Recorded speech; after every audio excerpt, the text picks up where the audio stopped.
E aí, gurizada? Então, na live a gente parou, a gente já passou essa parte. Eu comecei a evolução histórica da modelagem de sistemas.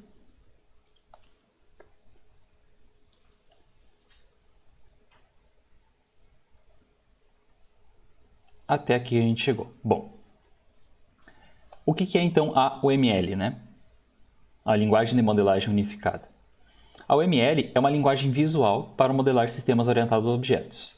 Então, vocês podem pensar como sendo uma linguagem, uma língua, né? Só que ao invés de utilizar letrinhas, numerozinhos, ela utiliza desenhos, ok?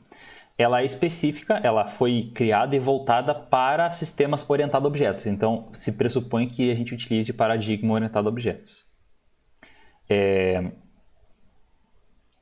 A gente vai ver, eu vou comentar um pouco mais do paradigma orientado a objetos mais para frente, e provavelmente vocês vão aprender a programar um pouco comigo orientado a objetos, ok?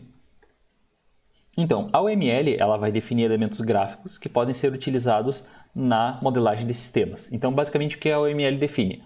Esse João Palito significa que é um ator e significa que ele tem acesso às funcionalidades que ele está ligado. Uma elipse significa que é um caso de uso. Uma flecha no diagrama de classe significa que é herança, e assim por diante. Então, ela tem um símbolo e o seu significado. Cada elemento ele possui uma forma pré-determinada e um lugar ou significado em que ele pode ser usado. Então, é justamente esses exemplos que eu dei. O que a UML é? A UML é uma linguagem visual. Ela é independente da linguagem de programação, então a gente pode modelar em UML e programar ou em PHP, ou em Java, ou em C, ou em C++, ou em Python, ou em Ruby, ou em JavaScript. Tanto faz a linguagem de programação, desde que a gente siga o paradigma orientado a objetos.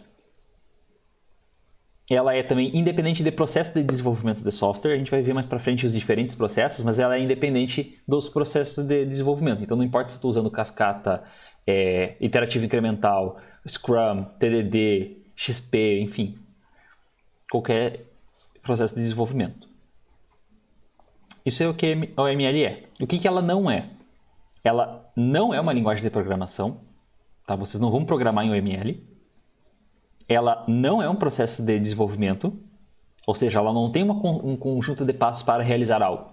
Ela não é um processo, não é uma atividade. Ela vai orientar como fazer desenhos, o que cada símbolozinho representa naquele gráfico. Tá? Então aqui a gente tem a evolução histórica da OML. Aí surgiu, que justamente comentei, lá na década de 90 houve o boom de diagramas para tentar utilizar o paradigma orientado a objetos. Então surgiu o paradigma orientado a objetos antes, ali pela década de 80, e começou a se popularizar. Por consequência, orientação a objetos, novamente, ela é uma forma de pensar a programação, tá? Ou seja, então, vira e mexe é uma programação. Então, a OML, ou melhor, esses trabalhos aqui, Dada, BOK, OMT, OSI, RDD, OSA, todas essas são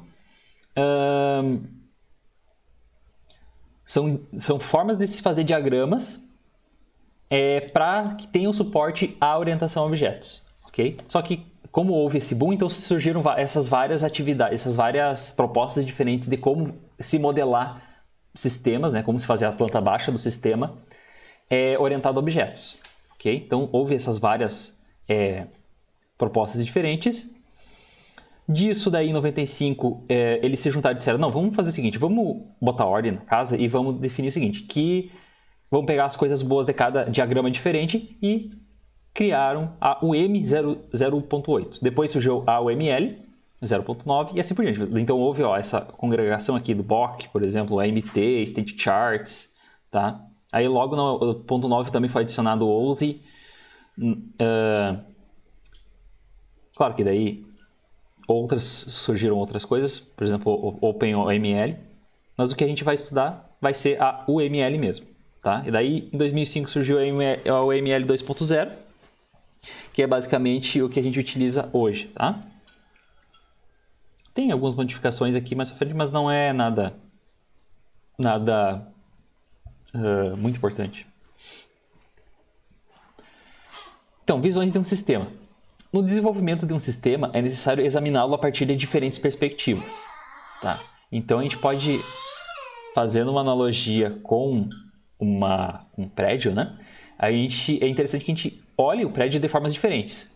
Tanto no sentido físico, eu vou olhar pelo lado de fora, vou olhar pelo lado de dentro, quanto também em relação à planta. É interessante que eu tenha uma planta baixa para me mostrar a estrutura, uma planta elétrica para me mostrar onde que vão ficar os aparatos elétricos, né? Fio, disjuntor, etc. E uma planta hidráulica para eu ver as informações referentes a onde que vai passar cano, onde que vai ficar o pia, banheiro, chuveiro. Nessa mesma analogia, é interessante que a gente veja o sistema de formas diferentes. Seja através de suas funcionalidades, seja através da sua estrutura estática, seja através da sua estrutura dinâmica, beleza? Onde que vão ficar os arquivos.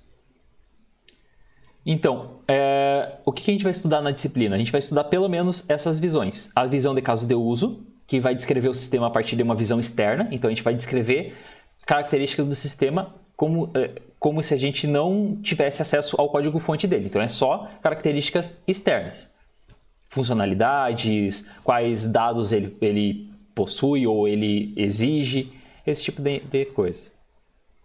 E a gente vai ter uma visão de projeto, que daí vai enfatizar características que dão suporte a essas funcionalidades. Então, vamos ver, como é que ele faz para cadastrar uma pessoa? Como que é feito isso? Como é que é feito por debaixo dos panos? Como é que a gente faz para, lá num formulário que o cara coloca as informações dele, pegar essas informações, gravar num banco, por exemplo, e depois buscar essas informações depois quando precisar.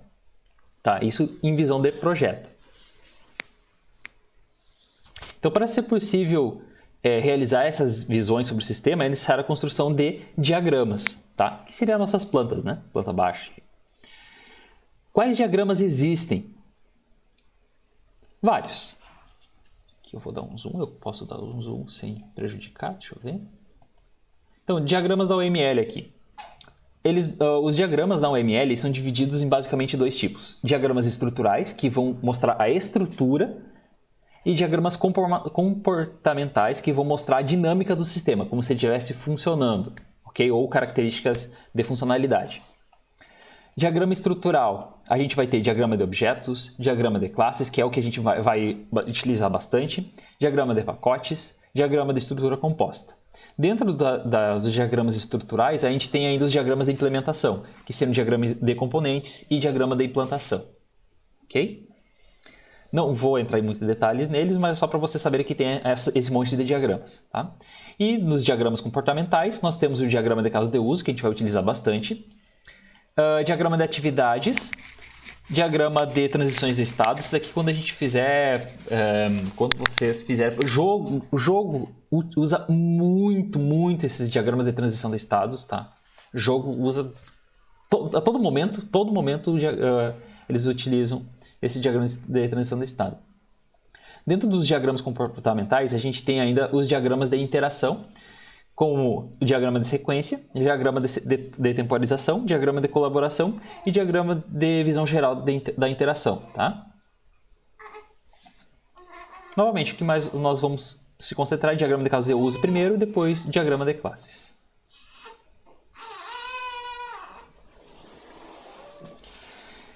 Engenharia de software. Então, o que a gente viu até o momento? A gente viu um pouco da evolução histórica, que culminou então na OML, que é a linguagem que a gente tem para fazer esses diagramas. E agora eu vou falar um pouquinho da engenharia de software só para a gente ver que tem, para mostrar que existe método nisso que a gente está fazendo. Então, o que é primeiro engenharia de software? Segundo Somerville, que é um autor muito importante, inclusive faz parte do material aqui, a engenharia de software é uma disciplina de engenharia cujo foco está em todos os aspectos da produção de software, desde estágios iniciais da especificação do sistema até a sua manutenção. Então, quando ele diz disciplina de engenharia, não é engenharia, não tem nada a ver, ou melhor, tem um pouco a ver com engenharia civil, elétrica, engenharia mecânica, etc. A palavra engenharia, aqui, em qualquer momento que vocês verem escritos de engenharia relacionado a software, significa o ato de engenhar, de tentar colocar na prática, tá? Quando vocês estão vendo engenharia de software, é software na prática, tá? Uma tradução livre, assim, ok? Por quê? Só para fazer um exemplo. A engenharia utiliza muitos fundamentos que a gente obtém da física. Como que a água se comporta, como que os materiais se comportam, cimento, etc. Baseado nesses aspectos físicos, a engenharia civil se utiliza deles para construir prédios. A engenharia de software, então, vai se utilizar de boas práticas da programação, tipo algoritmos de ordenação, como construir framework, como se dão os padrões de projeto, etc. E vai pegar todos esses conceitos que surgem da ciência da computação e da computação em geral, né, da informática, e vai aplicá-los. Tá? Então, vamos lá. É uma aplicação no sentido de produção de software útil, normalmente monetizado,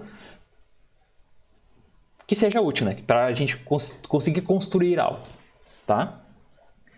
Então a engenharia de software vai desde os estágios iniciais, ou seja, desde do planejamento, desde o levantamento de requisitos, desde saber qual o software que a gente vai construir, até a sua manutenção, ou seja, até depois que ele está pronto, o cliente já está utilizando e a gente está fazendo a manutenção, seja corretiva, ou seja, para corrigir problemas, ou de adição de funcionalidades, né? Então, engenheiros fazem as coisas funcionarem. Eles vão pegar teorias, métodos e ferramentas onde for apropriado. Isso é uma frase bem importante. Ou seja, tudo que eu for ensinar aqui para vocês da UML, vocês vão ter que pensar como se fosse uma caixa de ferramentas, tá? A UML é uma caixa de ferramentas. Pergunto, coisas que a gente vai ter numa caixa de ferramentas.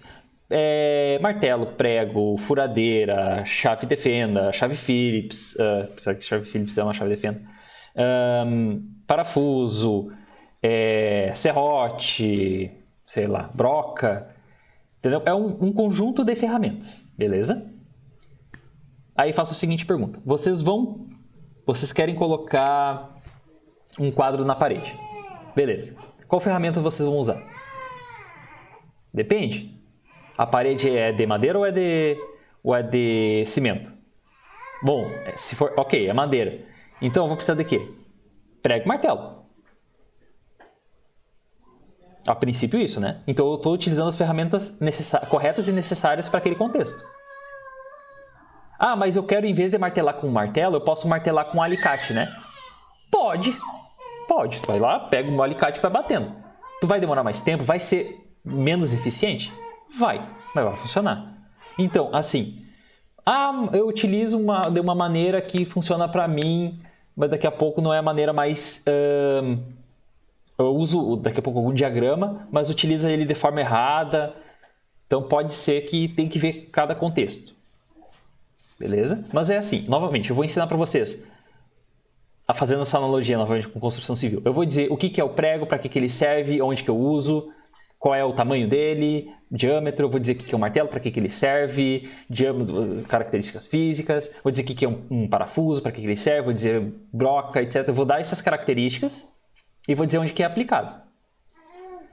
Basicamente quando eu for ensinar toda essa parte dos diagramas, vai ser isso, tá? Então vocês vão entender basicamente dessa forma. Quando eu falar de diagrama de caso de uso, o diagrama de caso de uso, tu vai ter o ator, tu vai ter o caso de uso, tu vai ter a fronteira do sistema, tu vai ter relacionamento de associação, tu vai ter relacionamento de extensão, de inclusão, tá?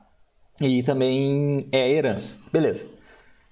Tu usa tal coisa em tal lugar, tu usa tal coisa em tal lugar. Mas assim, professor, eu vou ter que utilizar o diagrama de caso de uso em todo e absoluto software que eu for construir? Não sei, acho que não. Ou melhor, quando vocês forem fazer, vocês vão fazer das características, normalmente das funcionalidades principais. Ou seja, é a mesma ideia. Tipo, eu preciso Eu preciso construir uma planta baixa para uma casinha de cachorro? Não. Normalmente não, porque tu tem conhecimento suficiente para conseguir construir ela sem esse diagrama. Se tu... Vamos lá, tu vai construir um sistema simples. Eu vou construir um sisteminha para renomear nome de arquivo, tá? O meu sistema ele simplesmente renomeia arquivos, renomeia arquivos.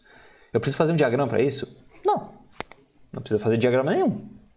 Porque é um software bem simples, não precisa fazer diagrama para isso. Ah, eu vou fazer o Facebook 2. Bom, aí com certeza tu vai precisar de alguns diagramas aí. Tá? Então, engenheiros de software, eles também vão trabalhar de acordo com as restrições organizacionais e financeiras. O que eu quero dizer com isso? Vocês têm que fazer um software financeiramente viável. Não adianta fazer um software que vai ficar pronto daqui a 50 anos. Ou que vai custar milhões, sendo que o que o cliente pode pagar é milhares, né? Ou centenas. Ou apenas não chega o valor com o que vai ser feito. E restrições organizacionais também. Vocês vão fazer o sistema para aquela empresa, né? Ou seja, quando eu digo aquela empresa, vocês não vão colocar funcionalidades ou coisas que aquela empresa não precisa. Tá? O que eu quero dizer com isso? Vocês vão fazer um software para uma loja de vender roupa, vocês não vão colocar característica de farmácia, por exemplo. Tá? Então, eu vou ensinar todas essas características de teorias, métodos e ferramentas durante essa disciplina. Claro que é bem por cima. E para que vocês consigam utilizar para a gente evitar esse tipo de problema aqui. Deixa eu tirar minha câmera.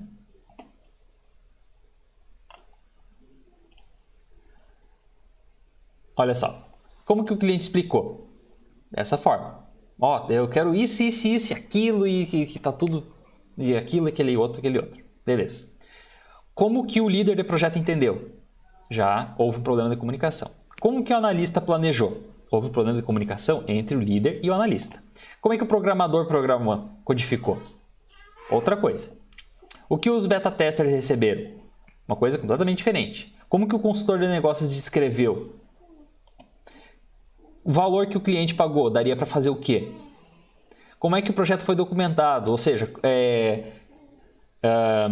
se foi feito, até mesmo se foi feito os diagramas, se foi feito o manual de usuário, se foi feito os projetos de teste, enfim. O que a assistência técnica instalou? Parte, né? Como que foi suportado? Ou seja, como é que foi o suporte? Tinha pessoas para ajudar o cliente depois quando ele recebeu o sistema? Quando que foi entregue? Bom, aqui parece ser verão e aqui, inverno. O que o cliente realmente necessitava era isso. Então, a gente vai tentar aplicar essas técnicas para a gente tentar extrair o máximo possível dessa ideia que o cliente precisa. Ok? Todas as ferramentas e processos que eu for ensinar para vocês é para tentar fazer com que o cliente receba o software que ele realmente precisava, ou precise. Né?